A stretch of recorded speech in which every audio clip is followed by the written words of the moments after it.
Welcome to a new video. Today we're gonna hack your very first Hack the Box machine. This one is easy, but it's easy for reals, because usually machines that should be easy on Hack the Box really aren't. So we're gonna hack Blue, which is the machine that I recommend you hack first, so that you get into the groove of using Linux commands, using Kali Linux and its tools, mainly the Metasploit framework. It'll be a breeze, don't worry. So, download and import Kali, log into your Hack the Box account. In order to connect to your lab, to the Hack the Box lab, you'll have to click on connect, then download the machines here, and you'll find, once you click on open VPN and click on download, you'll find in the downloads folder, or wherever you download it to, you will find this file, right, which is your OVPN file. If we type in ifconfig, we'll see that we have our own local IP address of the virtual machine, which ends in 113, and our local loopback, which is 127001. But in order to connect to the Hack the Box local network, which is a secure network, also called a VPN, a virtual private network, we'll have to download first this file and then type in sudo open VPN and then the rest of the file. You can use tab to autocomplete all of the commands and the files. You press enter, insert your password, and now we'll be connected. Now you have to keep this open, so Ctrl Shift Alt right arrow, then Ctrl Alt left, and it's out of the way. Good. Now, if we open another terminal with Ctrl Alt T, but you can also click here, but do hackers use mice? No, they don't. They only type fast on the keyboard. So the less you use the mouse, the better. You type in ifconfig again, and you'll see that we have another interface, another network interface, which is the TUN0, which stands for tunnel, and it starts with 10. It's 10, 10, 15, 41. Now, click on machines, then click on retired, and we want the blue machine. You click on spawn to spawn it. It's already been spawned, because I taught this to a student. I still don't do private lessons, but they're coming soon on my Teachable website. I've already set it up. They'll come soon. In the meanwhile, you can check the InfoSec bundle courses, which teach you to become an ethical hacker starting from scratch. You can also buy in 3 installments if you wish to do so. The courses will prepare you for the OSCP certification, which is the industry standard if you want to work as a red team professional worldwide. Wait for 100 centuries for the machine to spawn. It's always very slow.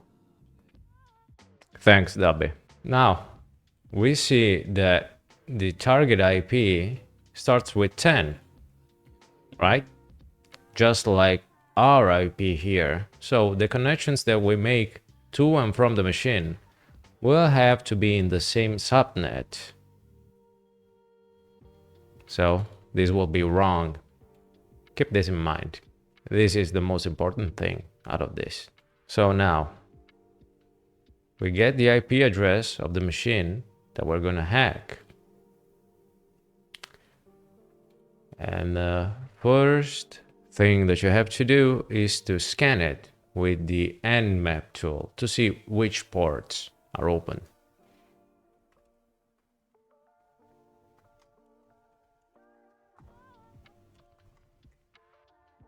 Ctrl Shift V.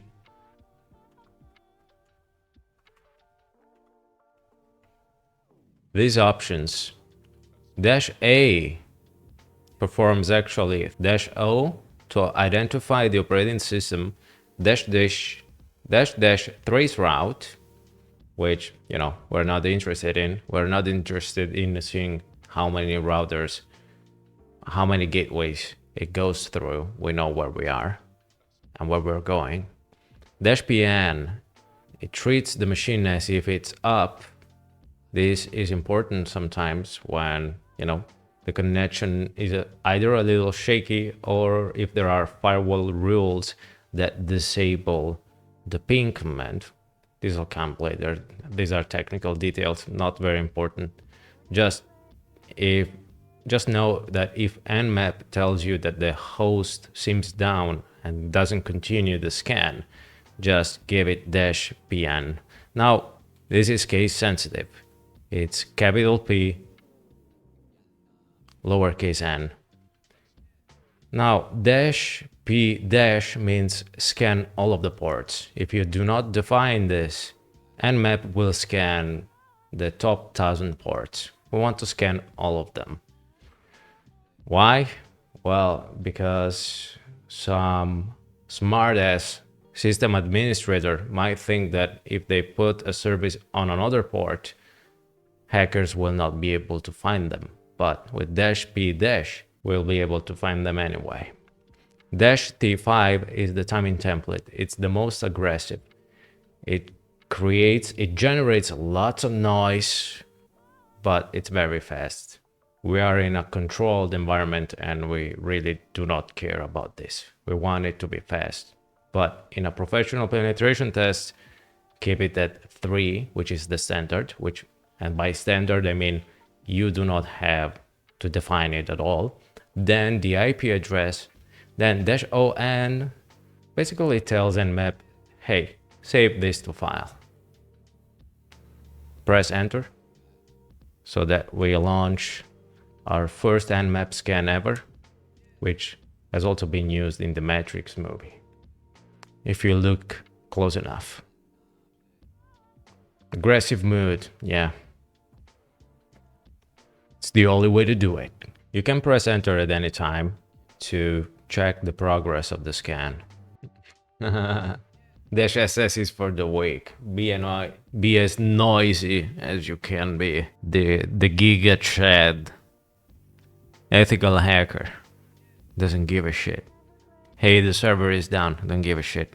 Gotta do my work here. Hey, my server is down. Yeah, your wife is down too. I also taught your son how to fish. That's how the Giga Chad hacker works. It was supposed to be fast, but the Hat-the-Box network isn't very... I mean, it would have been better to do this locally.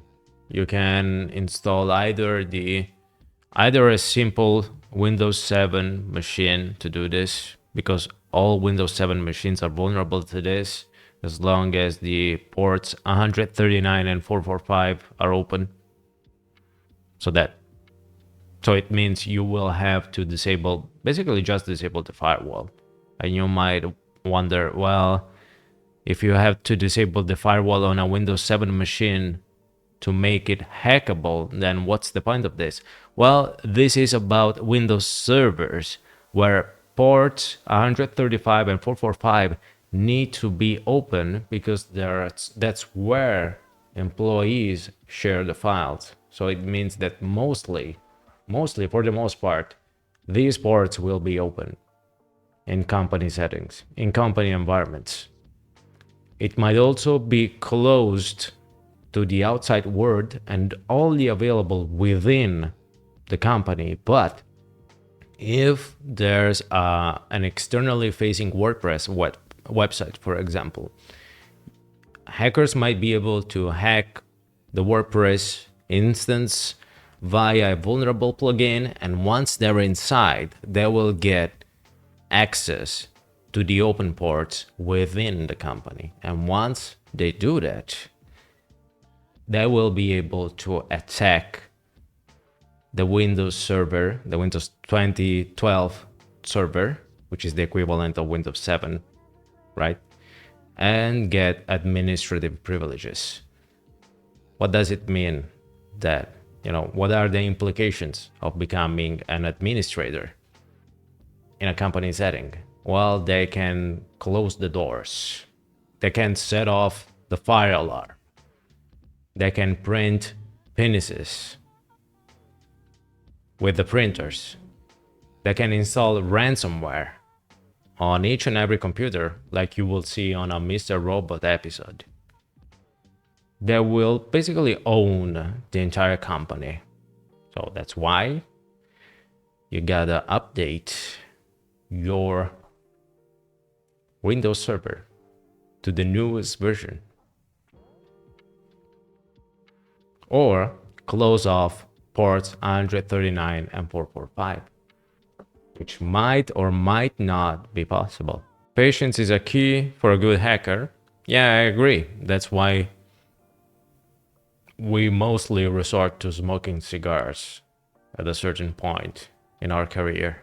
Information gathering, which is the phase that we're currently in right now, is the most important one of them all. Because if you do not know what's there, how the hell would you know what the heck in the first place? It is absolutely the most important phase. 10 minutes of this. Now, I know that the ports that we're interested in are the 139 and the 445, but if this had been the first time that you ever tried your hand with this machine, you wouldn't have known about this. So you would have scanned the machine for all the ports.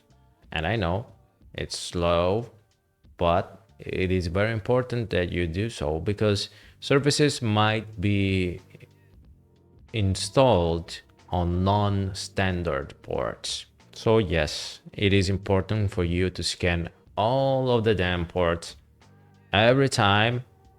But sometimes we often forget about the UDP ports because we're scanning the TCP ones right now.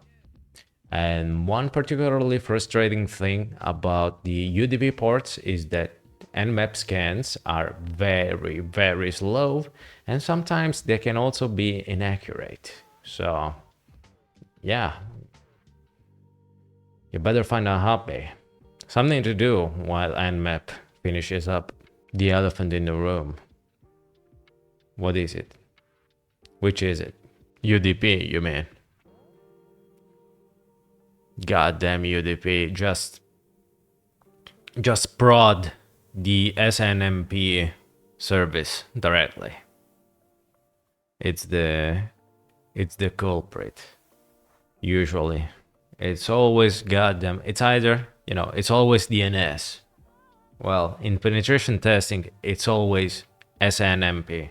So UDP scans are very, very slow, and sometimes, even if you find that the SNMP port is open and you try to query SNMP to find useful information, sometimes it doesn't extract all that you need it to.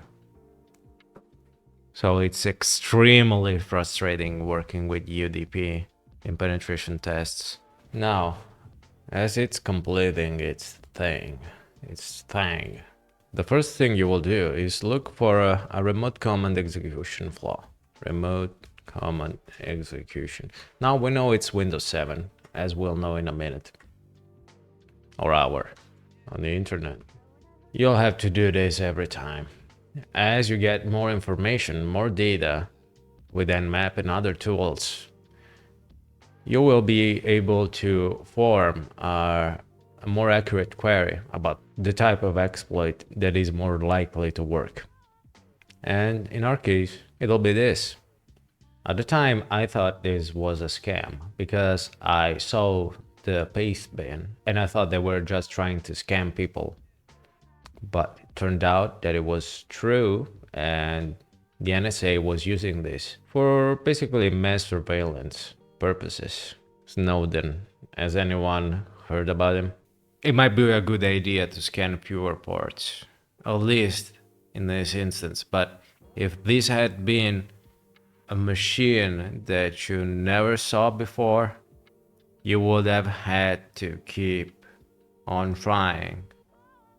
Give it fewer options. For example, omit the -A, then scan only the top 1000 ports, use a normal timing template of 3, get all of the open ports, then scan the found ports individually and take your sweet time. Whenever machines are unstable or the connection isn't very stable, it's a pain. It's a pain. Everything slows down because you might miss some crucial piece of information. So you'll have to be very, very careful. So we're trying this for the second time. If this doesn't work, we'll try just the top 1000 ports with a timing template of 3. If it hadn't been so unstable today, this wouldn't have been an issue. Listen, let's do this. Control C to conclude, to stop the scan. Now, trace out. Now, trace route, we don't care. So we do -SC, -SB, -O. This should have been an issue.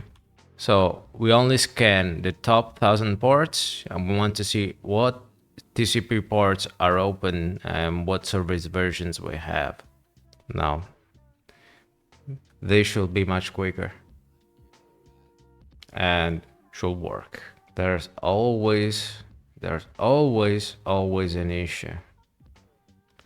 I mean, I did that command earlier, and it was probably something like 5 hours ago.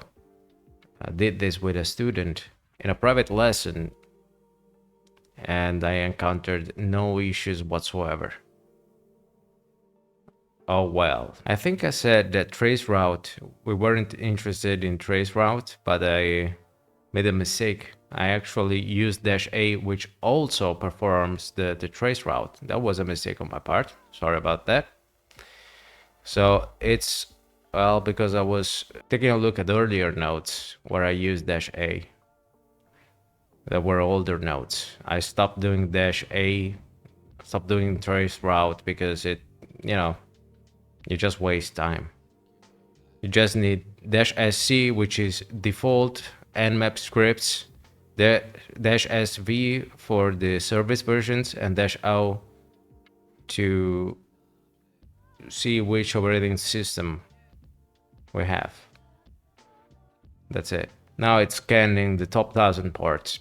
We already know that the machine is Windows, so we just have to make sure it's Windows 7 and that ports 139 and 445 are open, so that we'll know that the machine is in fact vulnerable to the Eternal Blue exploit. Then we'll exploit it with a Metasploit framework. But before that, let's look them up. Let's take a look at ExploitDB. If we look for example, Eternal Blue or Windows 7, for example, I guess Windows 7 should be fine. Something that's verified, Windows 7 remote. This is Contact, which is a service that might or might not be installed. But Eternal Blue, the SMB remote code execution, is actually one of the protocols that are native to Windows. And we also see that Metasploit is mentioned, which means that there's an exploit module on Metasploit, which will make our lives much easier, at least at the beginning, because once you start performing professional penetration tests, sometimes, often, not everything will be served on a silver platter. And as you can see, it's quite the exploit.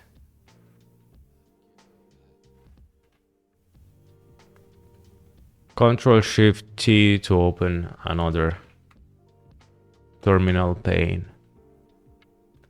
Alt +1 and 2 to switch between the two. So yeah, a timing template of 5 was too high because it was unstable today. They usually aren't. I always really hate it with a timing template of 5. If you're testing a client server, never go with 5. I recently heard about an employee working in the military in Italy that didn't know where the CM was located at. A CM performs the monitoring of systems in real time. And so he launched an Nmap scan, probably against the entire network, and everything went down for a couple of days. And it took a lot for the other military personnel to bring everything back up. The guy was fired. So be very careful with this. Be very careful, because in lab environments like in Hack the Box and Try Hack Me or on Vulnhub, you know, they are, or virtual machines that you download from Vulnhub, those are controlled environments. Those are lab setups. There are no consequences if you do mistakes. But in real life, mistakes cost money and time. And so it's done. We see that it's Windows 7 Professional, Service Pack 1, and that ports 139 and 445 are open. This is all you need, really. Now, you can either look for exploits on exploitdb.com, or you can query its local mirror, which is queried by using the Searchsploit program, which is available on Kali. So we can type in Searchsploit, I don't know, SMB, Windows 7, for example. And you have to look all of this up. And after some inspection, you might reach the conclusion that this might be likely. You might want to try also the other ones, but if, say, you're not very experienced and you try doing this, then this, then this, then this, then this, well, this is a local denial of service. We want to get into the machine via a remote exploit. So you move forward by exclusion and you get to this, right? For which we have a Metasploit exploit. So to access the exploits that are available in Metasploit, you type in MSF console and the framework will be started. Now you can type in help and you'll find a list of options. I made an entire course about this. It's now available. I finished setting everything up. You can look for exploits by typing in search and I don't know, Eternal, and you'll find, well, it's basically just this one, exploit Eternal Blue. If you want to be a little bit more specific, let's say you looked for SMB, for example, and you find maybe too much stuff.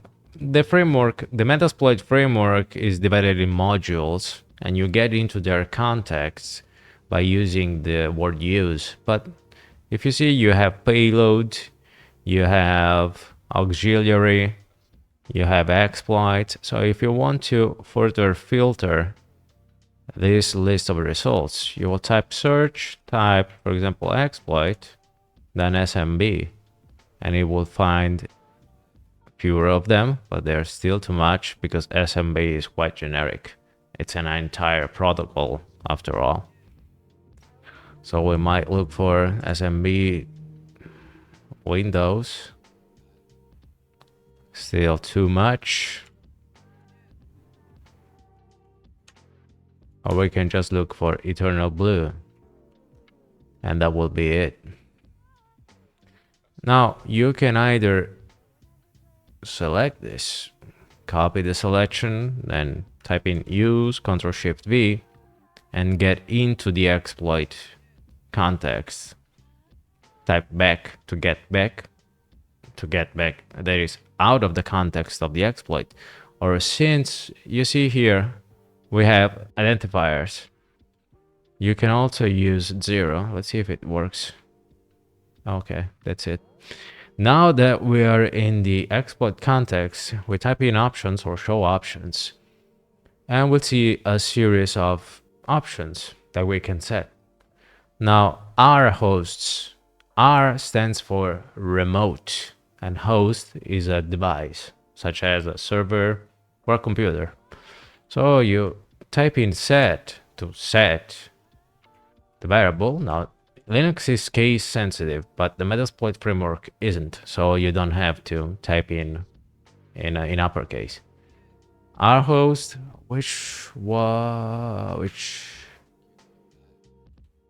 is this one. Ctrl Shift V, and we set the R hosts. Now the remote port is by default on 445, like we said. Now this is required, and we set it. This is required, and it's automatically set. No. These are automatically set by default, and now this is a problem, because if you remember, this is L host. Now L stands for local. L port doesn't matter. This is the port that will form our connection back to. Our connection will be established from the remote host to our local host on this local port.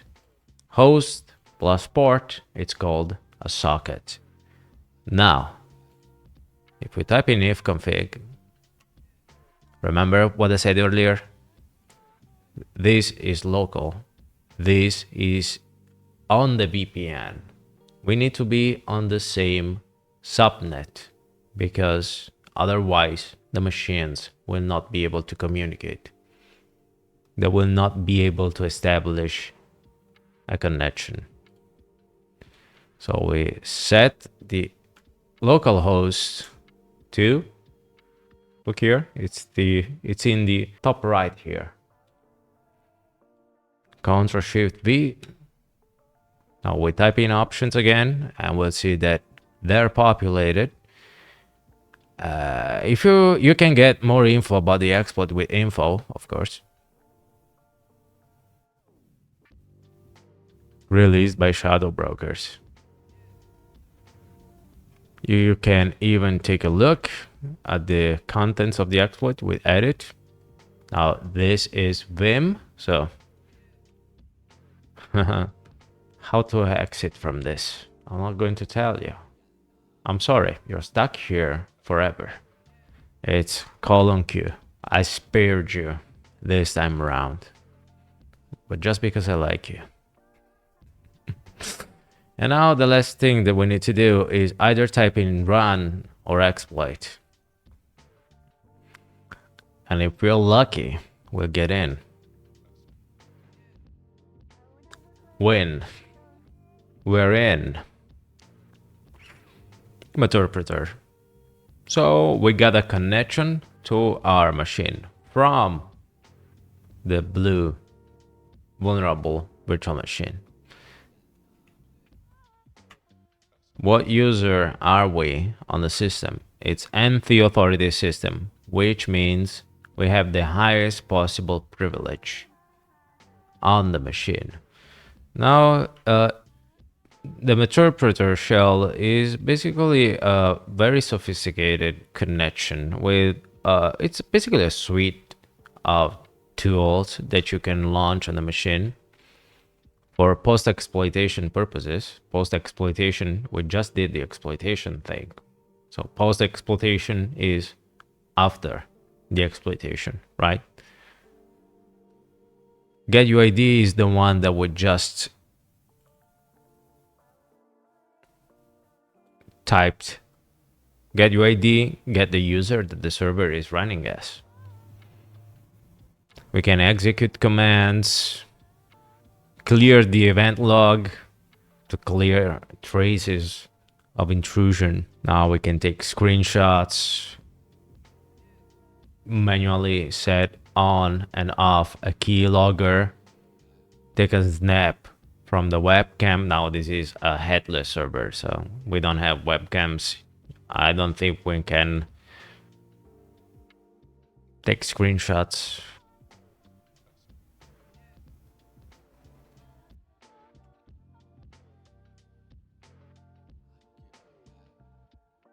I guess we can. Yeah, we just took a screenshot of the machine, for example. But mainly the Meterpreter shell is useful to perform further privilege escalation and enumeration on the machine, especially when you don't have the highest possible privilege on the machine itself, which is what happens often. Now, last thing before we say goodbye, you can get into a shell that is a command prompt on the remote machine by typing in shell and pressing enter.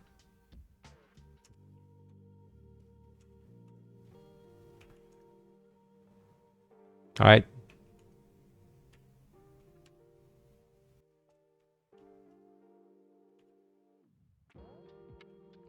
Usually you'll find flags for the user on its desktop. This one. On Linux, you use cat to print to the standard output the contents of a file, for example. In Windows, it's type. And then you would copy and paste this in your Hack the Box dashboard in the machine page. That is, you will paste it here on the user flag. Now the root flag will be instead, at least on Windows machines, in here. On Linux machines, it's in the home directory for the normal user and the root user respectively.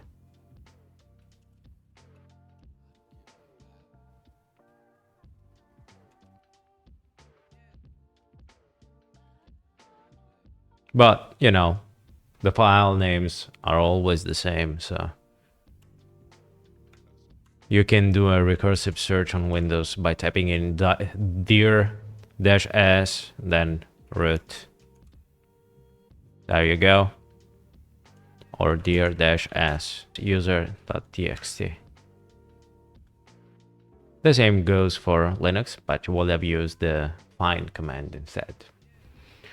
And that's it. That's everything for this video. This exploit, as you might have seen, could be quite problematic.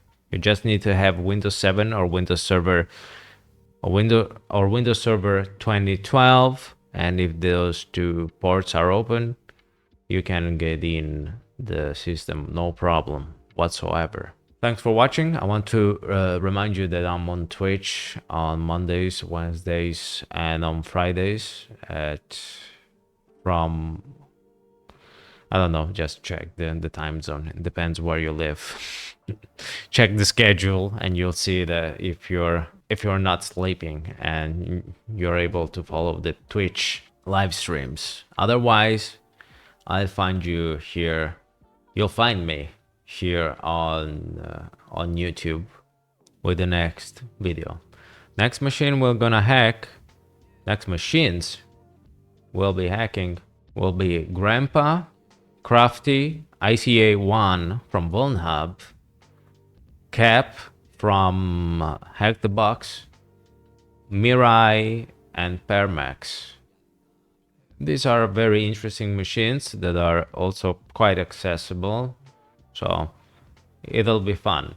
Subscribe to the YouTube channel if you haven't already. Thanks for watching. See you next time. Bye.